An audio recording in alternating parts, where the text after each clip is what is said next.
ये सबसे ज़्यादा प्रैक्टिस करना तब ज़रूरी होता है जब बहुत ओवरवेल्म्ड हो लाइफ में। ओवरवेल्म्ड हम कब कब होते हैं? इवेंट्स हो बहुत ज़्यादा टास्क हो हमारे पास करने के लिए, कोई ट्रॉमा हो, खुशी हो, गम हो, कोई अनएक्सपेक्टेड न्यूज़ मिल गई हो और हमें डील करना हो उसके साथ, राइट? इन सब चीज़ों में, इन सब सिचुएशन में माइंडफुलनेस हेल्प करती है इस तरह से कि आप प्रेजेंट में रहते हो।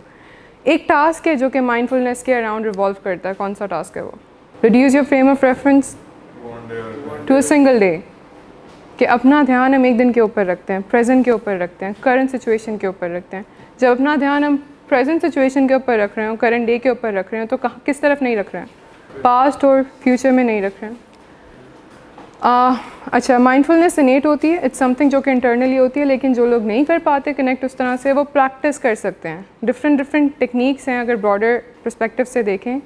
सबसे पहले वाली ये कि यू कैन बी माइंडफुल जब आप बैठे हुए हैं, वॉक करते हुए, मूव करते हुए, मेडिटेशन के फॉर्म में। दूसरी है कि हम शॉर्ट पॉजेज़ लेते हैं दिन में, जब बहुत हेक्टिक सा दिन हो, हमारे पास बहुत ज़्यादा एक्टिविटीज़ हो, जो ब्रेक हम लेते हैं ना, वो माइंडफुल होने के लिए लेते हैं। Merging meditation practice with other activities, ये मैं पूछ रही थी इनिशियली कि किसी को एग्जांपल आती हो माइंडफुलनेस की। तो बेसिकली जब नमाज़ पढ़ते हैं, दुआ करते हैं, गॉड से कनेक्ट करने की कोशिश करते हैं, किसी भी फॉर्म में हो सकता है, लोग योगा करते हैं, ये डेली लाइफ में एक एग्जाम्पल है माइंडफुल होने की।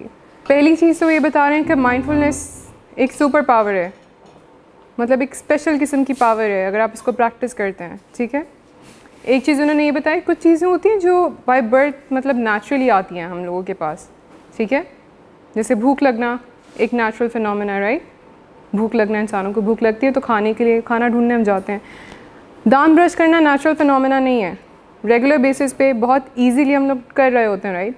हाइजीन का ख्याल रखना हम सीखते हैं, do you get it? But बिल्कुल एक नेचुरल फिनोमेना लगता है हमें, क्योंकि we are so used to it. Likewise mindful होने को भी हम इस तरह से प्रैक्टिस कर सकते हैं कि एक नेचुरल फिनोमेना बन जाए हमारी लाइफ में, डू यू गेट इट? कि बड़ा इजीली हमसे काम हो जाए करे ये। अच्छा, वो बता ये रहे थे कि जब जिन सिचुएशंस में काशिफ साहब हमें गुस्सा आता है ना, अगर हमें एहसास हो जाए, हम पहचान सकें कि अभी हमारा कौन सा इमोशन चल रहा है इस वक्त, और इस इमोशन में मुझे रिएक्ट करना, मतलब इस इमोशन में अगर मुझे गुस्सा आ रहा है तो गुस्से का इजहार करना ज़रूरी नहीं है। आप समझ रहे हैं? मतलब जब मुझे पता ही चल जाएगा कि मैं किसी एक इमोशनल कैफियत में हूँ और ये कैफियत ख़त्म हो जाएगी, तो मैं अपने आप को समझा सकती हूँ कि इसके ऊपर अभी मुझे रिएक्ट करने की ज़रूरत नहीं है। आप समझ रहे हैं? जैसे क्रेविंग्स के बारे में हम कहते हैं, राइट, कि जब क्रेविंग्स हम एक्सपीरियंस कर रहे हो, अगर हम ख़ुद को ये बात बता दें कि थोड़ी देर की हैं, चली जाएंगी, बेहतर अपने आप को डिस्ट्रैक्ट कर लेते हैं। ये हम तभी कर सकते हैं ना जब हमें पता होगा कि ये क्रेविंग है जो हम एक्सपीरियंस कर रहे हैं। अगर हम ख़ुद को धोखे में रखें, अगर हम अवेयर ही ना हो, हमें पता ही ना हो इस चीज़ के बारे में कि ये मैं इसलिए एक्ट कर रहा हूँ क्योंकि मेरी क्रेविंग्स हैं, तो बच तो नहीं सकते उससे। There is more than one way to practice mindfulness, but the goal of any mindfulness technique is to achieve a state of alert, focused relaxation by deliberately paying attention to thoughts and sensations without judgment. This allows the mind to refocus on the present moment. All mindfulness techniques are a form of meditation. Mindfulness की सारी techniques meditation का form है। Basically conscious effort डालना होता है किसी जगह पे present रहने के लिए। पिछले कुछ sessions में हम active listening की बात कर रहे थे। एक्टिव लिसनिंग तभी हम सिक्योर कर सकते हैं जब हम अटेंशन डालें अपनी उस चीज़ की तरफ, लाइक एफर्ट डालें कि हमने एक्टिवली किसी की बात सुननी है, राइट? तो माइंडफुल होने के लिए भी एफर्ट डालना पड़ता है। किसी करंट सिचुएशन को एंजॉय करने के लिए एफर्ट डालना है, किसी करंट सिचुएशन में प्रेजेंट रहने के लिए एफर्ट डाल रहे हैं। क्योंकि इस वक्त बैठ के जब आप सब बात सुन रहे हैं मेरी, राइट, तो काफ़ी सारी डिस्ट्रैक्शंस होंगी, तो एफर्ट डाल रहे हैं उन डिस्ट्रैक्शंस को अवॉइड करके हॉल में प्रेजेंट रहने के लिए, राइट? बेसिक माइंडफुल मेडिटेशन, इसमें बेसिकली आप किसी भी जगह पे चुप करके बैठते हो फॉर अ व्हाइल, फोकस करते हो अपने प्रेजेंट बीइंग के ऊपर, जो बेसिक है, सबसे बेसिक। बॉडी सेंसेशंस, जैसे कभी कभी हम कोई पेन एक्सपीरियंस करते हैं, बॉडी सेंसेशंस, कभी इच फील करते हैं, तो उस इच को आते और जाते हुए फील करना, नहीं, उन सेंसेशंस को फील करना, बॉडी जो सेंसेशंस फील कर रही है उनको फील करना, डू यू गेट इट? कि अगर बॉडी में कुछ ठंड लग रही है, गूज बम्स आते हैं, राइट? हमें कोई बात सुनते हैं, हम एकदम से कहते हैं गूज बम्स से फील हो रहे हैं, तो वो सेंसेशंस होती हैं हमारी। उस करंट मोमेंट को एक्सपीरियंस करने के लिए गूज बम्स उसका पार्ट है, अपने सेंसेशंस को आइडेंटिफाई करना, जो सेंसेशंस आप करंटली फील कर रहे हो। सेंसरी, अच्छा, सेंसरी 5 सेंसेस होती हैं हमारे, राइट? कौन कौन सी? इन सब के थ्रू ग्राउंडिंग एक टेक्निक है, उसके ऊपर हम अभी बात करते हैं। एंजाइटी के लिए भी यूज़ होती है। उसके अंदर सेंसेस काम करते हैं, सेंसेस की हेल्प से हम मेडिटेट करते हैं, सॉर्ट ऑफ माइंडफुल रहते हैं।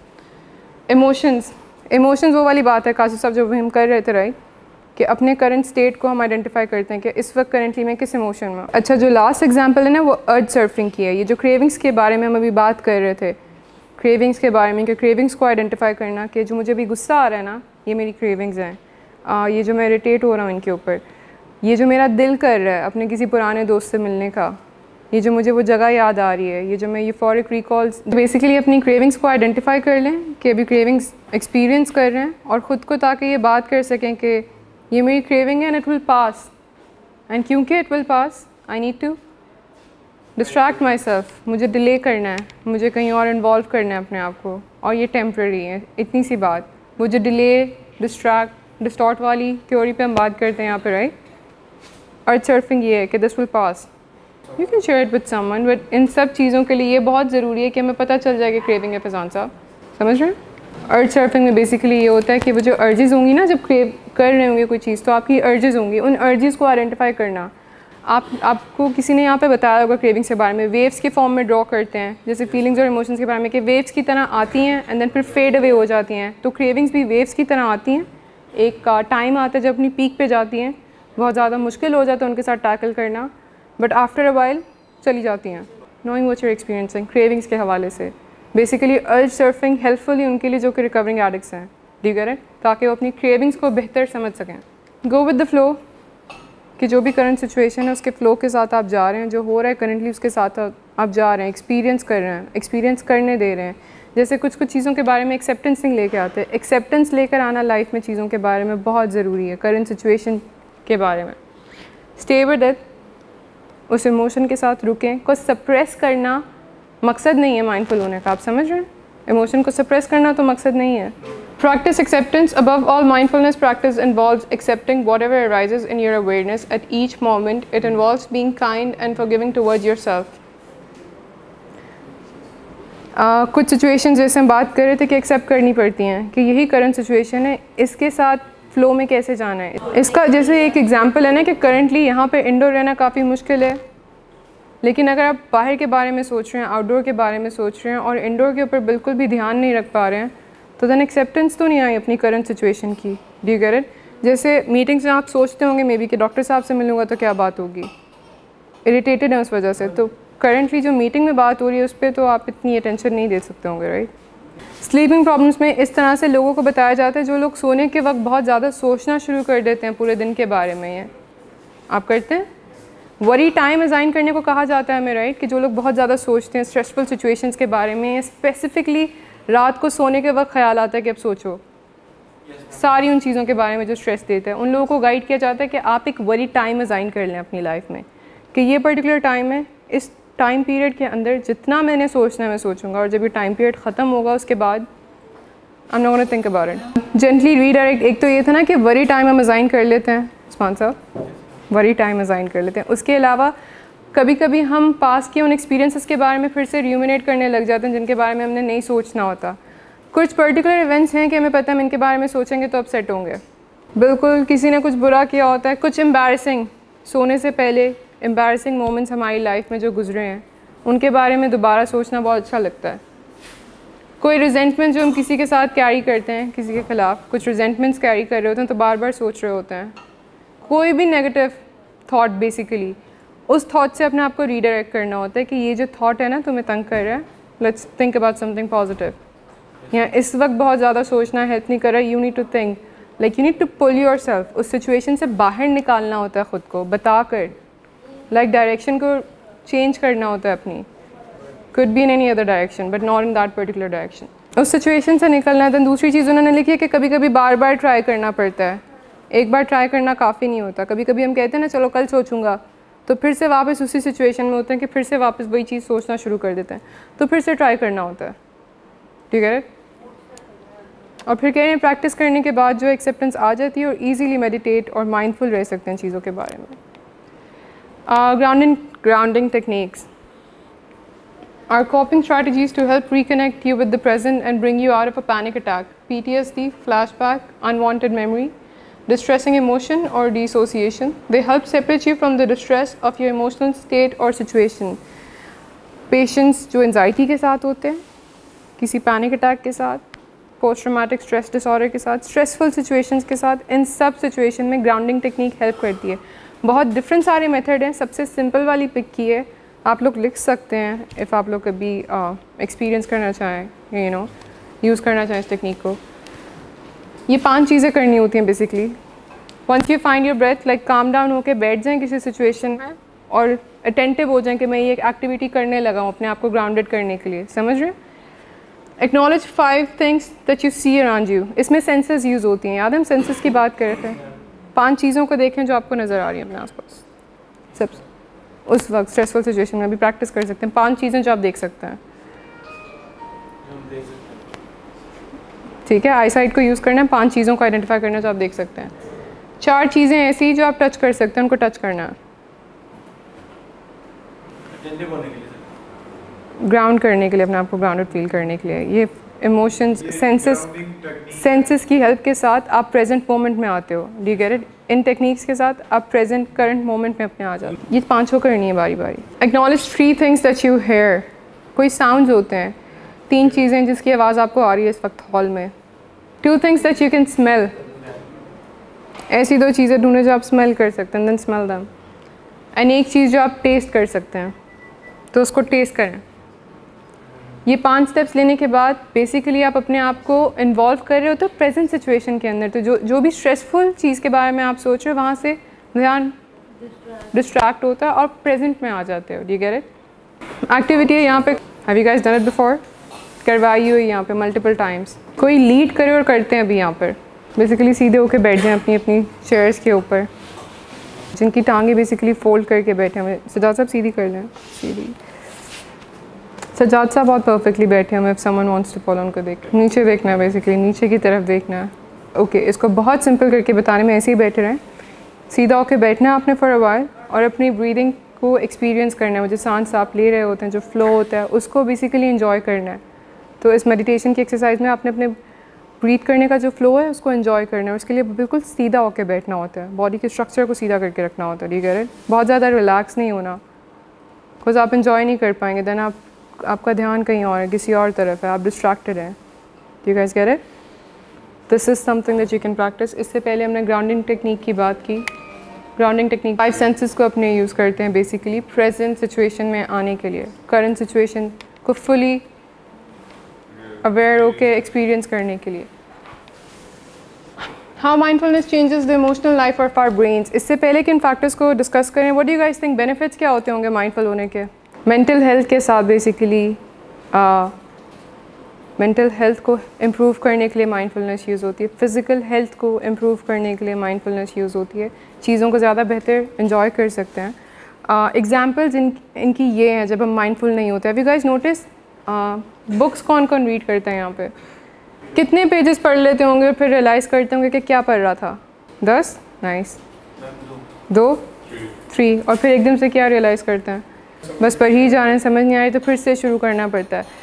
नमाज के अंदर बहुत फ्रीक्वेंटली होता है, सबके साथ नमाज़ पढ़ते हुए रकातें भूल जाते हैं कि कौन सी रकात पर हैं।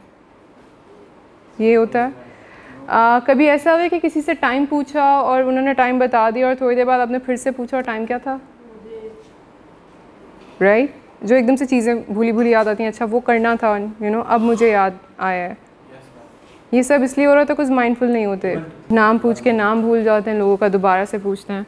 बेसिकली माइंडफुलनेस का एक बेनिफिट ये है जो reduce your frame of reference to a single day वाली चीज़ इस तरह से हेल्प करती है कि बहुत ज़्यादा फिर फ्यूचर के बारे में नहीं सोच रहे होते। कुछ जब फ्यूचर के बारे में बहुत ज़्यादा सोच रहे होते हैं तो स्ट्रेस ले रहे होते हैं फ्यूचर का, और करंट सिचुएशन में रह नहीं पा रहे होते हम। मुश्किल हो जाता है करंट सिचुएशन को गुजारना, कुछ फ्यूचर के बारे में सोच के कुछ चेंज नहीं कर सकते उसको, ना वो जल्दी आ सकता है, वो अपने टाइम पे ही आएगा। इससे भी आई थिंक इससे भी ज़्यादा वर्स है कि पास्ट के बारे में सोचें, जो चीज़ें हो चुकी हैं। हम पास्ट के बारे में सोचने का बेनिफिट कुछ नहीं, स्ट्रेस की तरफ लेके जाता है। फ्यूचर के बारे में सोचने से हम एंजाइटी में जाते हैं। तो प्रेजेंट में रहकर हम एंजाइटी को भी अवॉइड करते हैं और हम स्ट्रेस को भी और डिप्रेशन को भी अवॉइड करते हैं। प्रेजेंट में रह के हम स्ट्रेस रिलीव कर सकते हैं। फैमिली मीटिंग्स में ये नहीं कहते कि आपने पास्ट में क्या किया, आपने नहीं, प्रेजेंट में ही फोकस करते हैं कि अब क्या सोच रहे हो, क्या सोचा है, अब क्या डिसाइड किया। मुझे नहीं लगता कि फैमिली मीटिंग्स में ये बात करते हैं कि नहीं, I don't think so. Planning के पॉइंट ऑफ व्यू से पूछ रहे होते हैं फ्यूचर में क्या करना है, बट इवन दे वांट कि आप प्रेजेंट में रहें। वो तो कह रहे होते हैं कि फोकस करें रिमाइंडर के लिए, वो एक पर्टिकुलर एक्टिविटी है, राइट। अच्छा, ये जो आपने बात, पूरा दिन तो हम बिल्कुल माइंडफुल नहीं ना रह सकते कि कोई आके पूछ रहा है वेडनेसडे का क्या प्लान, और हम कहें नहीं नहीं मैं माइंडफुल हूँ, मैंने आज का ही सोचना है, वेडनेसडे के प्लान के बारे में नहीं। कभी कभी तो हमें एक्सेप्शंस, माइंडफुलनेस हमें थोड़े थोड़े चंक्स बनाने हैं अपने दिन में जिनमें हमने माइंडफुल होना है। जैसे एज सिंपल एज दिस, लोग कहते हैं कि वॉक करना माइंडफुली शुरू कर दें। माइंडफुल होकर वॉक कैसे कर सकते हैं? अच्छा, डीप ब्रीदिंग एक कम्प्लीटली अलग एक्सरसाइज है। एक्नॉलेजिंग योर सराउंडिंग, अप्रिशिएट करना वेदर को, जिस भी तरह का वेदर है।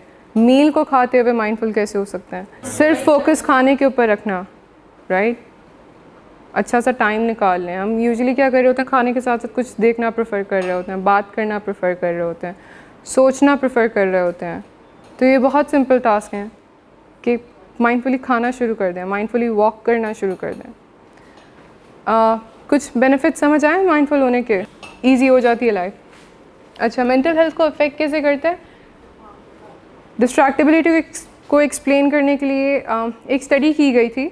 बेसिकली लोगों से कहा गया था कि अपने लव्ड वंस को मैसेज करें और 3 क्वेश्चंस पूछें। पहला क्वेश्चन ये था कि आप कर क्या रहे हैं, इस वक्त आप क्या कर रहे हैं, ठीक है, इस वक्त आप क्या कर रहे हैं। दूसरा क्वेश्चन ये था कि मेंटली आप कहाँ पर हैं, मेंटली आप कहाँ पर हैं। और तीसरा ये था कि आर यू हैप्पी, जहाँ आप मेंटली हैं उस चीज़ के साथ क्या आप खुश हैं। इससे पता ये चला था कि मेजॉरिटी नंबर ऑफ़ टाइम्स हम सब डिस्ट्रैक्टेड रहते हैं, और जो लोग अपने करंट सिचुएशन में या करंट काम करते हुए मेंटली प्रेजेंट नहीं होते, वो खुश नहीं होते।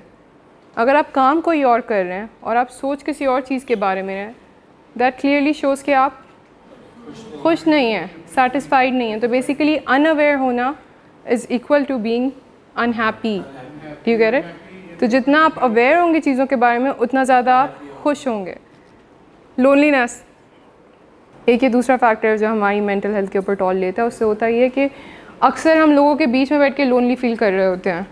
पूरा दिन सोशल वेबसाइट्स पे होते हैं, but we feel lonely, right. Why is that? क्योंकि वी डिस्ट्रैक्टेड नहीं, हम कनेक्शंस को एंजॉय नहीं कर रहे होते। अगर आप 4 लोगों के साथ बैठ के फ़ोन यूज़ करके किसी और से बात कर रहे हैं, तो जो 4 लोग आपको, जिनके साथ आप कम्युनिकेट कर सकते हैं, उस कन्वर्सेशन को तो एंजॉय नहीं कर पा रहे। और सोशल मीडिया के ऊपर इंट्रैक्शंस भी वो हेल्प नहीं करती कि लोनलीनेस के साथ आपको बेहतर फील करवाएं, लोगों की मौजूदगी का एहसास दिलाएं, right. Negative self talk and depression. जब हम बहुत ज़्यादा नेगेटिव सेल्फ टॉक में इंडल्ज हो जाते हैं, ये डिप्रेशन की तरफ लेके जाता है। अपने आप को बुरी चीज़ें बता रहे हैं, हर मतलब सिचुएशन के बारे में, ख़ुद के बारे में बुरा सोच रहे हैं। Do you get it? अपने फेलियर्स के बारे में सोच रहे हैं। इस तरह की चीज़ें सोचना कि ये हो नहीं पाएगा, ये बहुत मुश्किल काम है, 100 डेज़ ना बुलाएं यहाँ से जाने के बाद, ये बहुत ज़्यादा एक्सपेक्ट कर रहे हैं मुझसे। किसी ने कोई भी जेस्चर किया, उसके बारे में नेगेटिवली सोचना शुरू कर देना। परसेप्शंस होती हैं हमारी, राइट, कि ये बहुत रूड था मेरे साथ, मुझे पसंद नहीं करता, हमेशा मुझसे ऐसे बात करता है rudely. Do you get it?